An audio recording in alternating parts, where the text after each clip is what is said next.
Hello, all. My name is Carnell Parks, and this is Elmira Hope Alliance, and we want to welcome Randy, who is the candidate for the Assembly on the 124th District. Yep. We are a grassroots multi-organization alliance working to improve Elmira community and addressing citywide issues that include racism, social and economic injustice, voter education, employment, crime, and economic development. EHA is in collaboration with the city, the county, the state officials, and our goal is to leave anything that we take on better than we found it. So with all that being said, we have asked Chris Friend and Randy Reid to be on this Zoom meeting to interview about these questions that we're going to ask. And Chris Friend has declined. So we're going to go ahead and interview Randy. Thank you for coming, Randy. And we're just going to get right to it. All right. Thank you for having me. Yes. So tell us who you are and why are you running for this New York State Assembly seat? Again, thank you guys for having me. My name is Randy Reid. For those who don't know, I'm running for New York State Assembly. I was born and raised here in Elmira, and went through the schools and everything, and left and came back. I was one of those that left and came back. Went away and lived in DC for 5-6 years, and then came back. And I am most of my adult life has been spent in television and media. I was the general manager of WTM for 8 years, worked my way up through television, through news. When I was in DC, I worked at BET for 2 years, and again, came back and started life here. So since 2012, I've been on the school board. And I decided to run for school board because I felt I had something to offer. Similar reason why I'm running for New York State Assembly. I feel that, my life experiences and my background would be beneficial to every candidate, or not every candidate, I'm sorry, every voter across the district. And, my life experiences, I've been a single parent. I'm a parent, grandparent, had healthcare issues, insurance. So I feel that, I can relate to people across the district. And it's just time to, get this district at the table. Great. Thank you for that introduction of yourself. So Randy, tell us a little bit about how you view the state assembly, that position, and how it directly impacts our community. So the New York State Assembly, you have 150 representatives across the state, and it's similar to the federal government, where you have the Senate and the U.S. House. Same thing in New York State. You have the Senate, and then you have the Assembly. So we're in the lower house of the chamber, and then you have the governor's executive area there. So each assembly person represents roughly 130,000 people.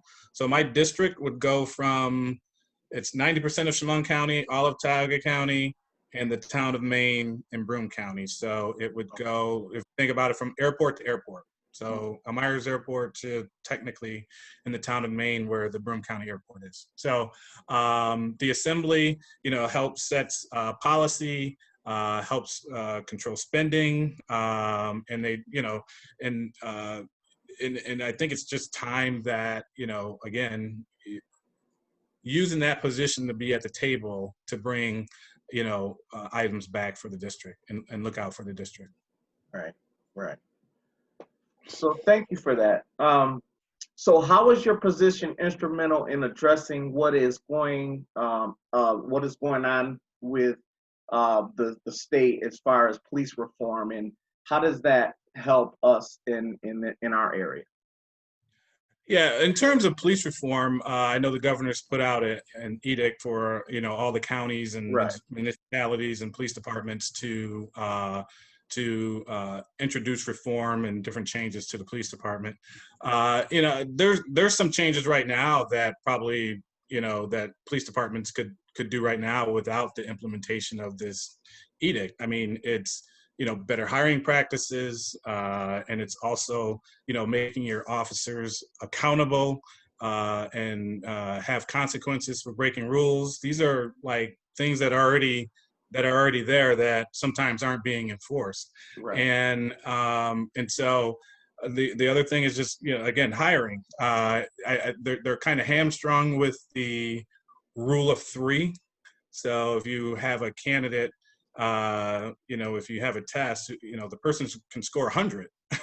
That doesn't mean they're the best candidate. It means that you have to take the top three out of that test, out of that group of tests, that cohort there. And then you go from there. In the public sector, you get to hire whoever you want. You get to interview them, but when you're dealing with the state, and let's just say we'll stick with police, you have to take the person that scored the highest on the test, which doesn't equate to being a good officer, and so those are some rules or some changes that, I think could be implemented. And one other one would be, I think, having police officers who are right now been on the force for 20 years, maybe give them a psychological exam. And I'm talking every officer should get 1 or 2 psychological exams a year, so that, the department can be aware of any, issues that may be creeping in. Right now, there's no testing. I mean, you don't have to test once you go through the academy, unless there's some incident that happens, you go get tested. Right now, I mean, I think if you were to test once or twice a year, and I heard this concept from a professor at John Jay University, which I actually agree, you should put them through testing, and so you can kind of, see if there's any implicit biases there. So. Mm-hmm. Thank you for that insight. So in terms of your agenda for our community, can you share with us, what are you planning? Should you be elected? What are your plans? What would you like to see done and get accomplished during your term? Right. So during one of my platform items is education in community schools, and I sit on the community relations committee, which adopted the community schools model here. We were one of the first districts in the state to actually do it, which involved getting the community and making our schools more accessible to the community for people. Over at Beecher School right now, we have a health clinic that's run that, tries to keep kids in school without making them then, get put out of school for 2 or 3 days when they could, be treated there. Also, in terms of the medicine, Gerald's Pharmacy supplies, the free medicine for the students there. And so it's accessible to any student in the district, which is rare. And that's something that came out of community schools. And so I'd like to actually see that model expanded across the state, which it is, but I mean, we're one of the lead districts in the state. I mean, we're getting maybe $400,000 or $500,000 a year from the state just for our community schools model. And so I'd like to see that go across the state. Another thing is unfunded mandates. People might think that's not an issue. It is an issue. I mean, the district, again, and it's just for municipalities across the district, have to pay for items that the state wants to implement. So let's just say the last school voting back in May, that was a requirement where the districts had to send out ballots to all the registered voters in the area, and that cost the district $60,000. Wow. Yeah, and we don't get that back.